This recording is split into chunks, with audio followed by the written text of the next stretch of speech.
Teman-teman media, terima kasih. Ini saya di sini bersama Bang Ilham, pengacara juga, kemudian sama Bang Yoni. Ini pada hari ini kita bahas konferensi ya mengenai persoalan hak cipta, undang-undang hak cipta ya, mengenai ciptaan lagu-lagunya Bang Yoni yang ada sekitar 80 lagu. Gitu kan Bang Yoni ya? Ada 80 lagu, kemudian memang sebelumnya ada laporan polisi yang disampaikan Bang Yoni ya mengenai persoalan hak cipta lagu-lagu yang ada. Kemarin Bang Yoni ada bertemu saya minta konsultasi ya mengenai persoalan hak cipta ini, jadi kita banyak sharing dan memang Bang Yoni minta bantuan saya juga untuk menambah kekuatan kuasa hukum ya yang mendampingi Bang Yoni. Jadi saya memang bersedia ini dalam konteks posisinya membantu supaya persoalan ini menjadi clear, kemudian tidak kemudian lari kemana-mana. Jadi kita akan membantu Bang Yoni ini dalam konteks intinya persoalan clear, kemudian tidak ada yang dirugikan, baik bagi Bang Yoni sendiri sebagai pencipta lagu maupun bagi siapapun juga yang kemudian merasa disasar ya. Jadi memang kemarin ada laporan polisi dan kita sudah pelajari. Yang pertama adalah bahwasanya sebenarnya maksud dari laporan polisi ini baik dari Bang Yoni ini adalah untuk mendapatkan hak keadilan bagi posisi beliau sebagai pencipta lagu ya. Ini terkait dengan undang-undang hak cipta ya.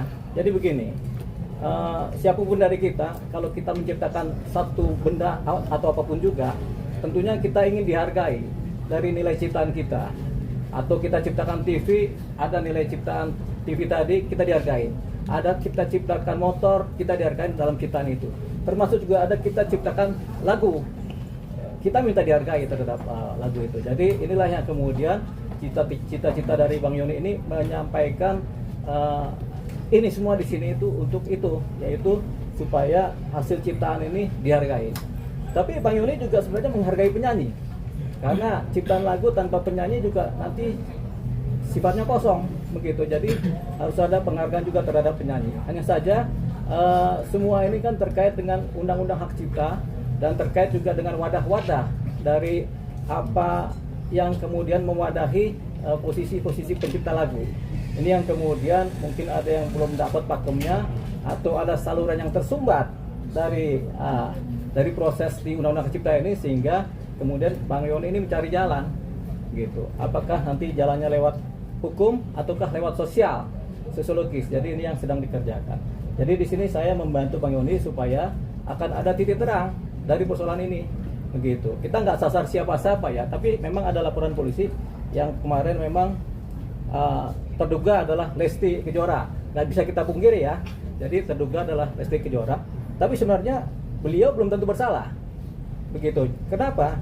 Karena setelah kita pelajari dokumen-dokumennya dari akun-akun YouTube, memang ada banyak akun yang kemudian menampilkan profil nyanyian Lesti Kejora, dan tapi akunnya berbeda. Ada akun namanya A, ada nama B, ada nama C, ada nama D. Banyak sekali akun-akun ini kemudian yang menampilkan profil penyanyi Lesti Kejora, dan lagu-lagu ada yang lagu ciptaannya Bang Yoni begitu. Nah, lagu-lagu ini kemudian kita nggak tahu siapa yang memanfaatkan siapa ini.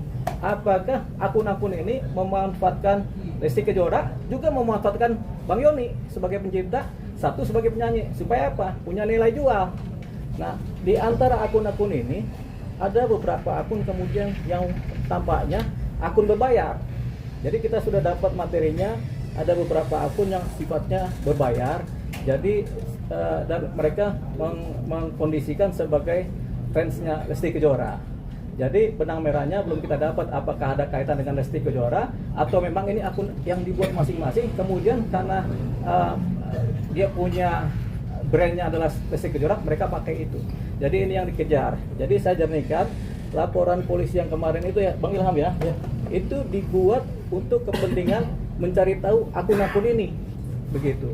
Akun-akun ini karena patut diduga akun-akun YouTube ini yang nama-nama pemilik akunnya bermacam-macam ini menggunakan posisi lagu-lagu ciptaan Bang Yoni dan penyanyinya adalah Lesti Kejora, tapi patut diduga mereka belum atau tidak membayar royalti karena mereka lewat YouTube kan. Tapi di sisi lain mereka menerima yang namanya komersil. Jadi menerima dari YouTube, menerima juga dari pelanggan. Jadi kalau mau mendengarkan akun mereka harus berbayar. Itu yang sudah kita dapat. Inilah yang kemudian mau kita cari lewat laporan polisi tadi. Jadi laporan ini bukan berarti menyasar kepada Lesti Kejora, tapi menyasar kepada akun-akun yang ada tadi. Jadi itu tadi yang kemudian saya sudah dapat kejelasan dari Bang Ilham, itu memang tujuannya laporan polisi.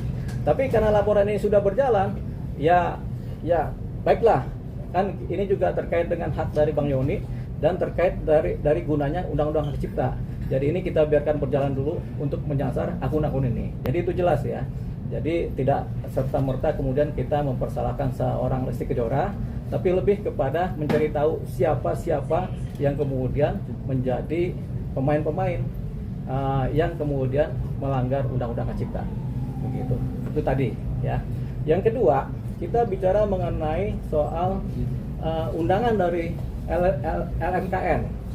LMKN ini kepanjangannya Lembaga Manajemen Kolektif Nasional, yang memang mewadahi semua tagihan-tagihan royalti perform maupun royalti tampil performing ya, yang ada baik secara live maupun yang ada di misalnya di kafe-kafe, kemudian di mall, kemudian di karaoke. Itu kan kumpulan dananya pasti banyak masuk ini, dan bagaimana distribusinya terhadap para pencipta lagu begitu. Jadi ini juga kita dapat undangan dari mereka.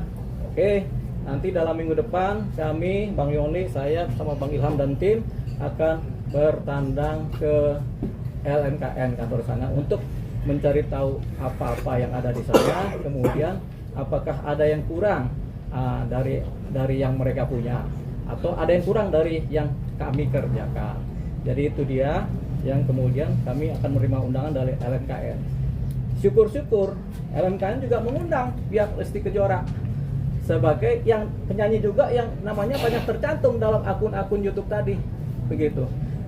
Sekali juga mungkin klarifikasi mengenai banyak perform yang kemudian tampil dalam YouTube, yang kemudian apakah ini sudah sesuai pakem perundang-undangan atau tidak gitu. Jadi itu yang kami jelaskan.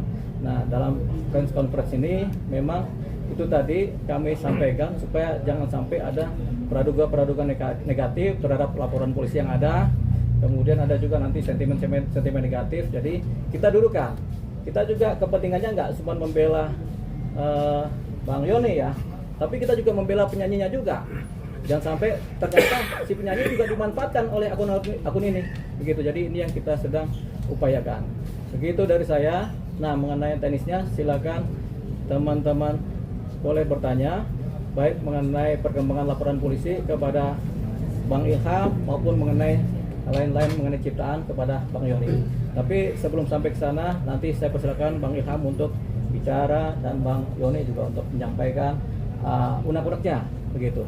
Ya, silakan Bang Ilham dulu sebagai kuasa hukum yang terdahulu yang sampai sekarang menjadi kuasa hukum Bang Yoni. Baik, Assalamualaikum warahmatullahi wabarakatuh. Terima kasih semuanya media. Mungkin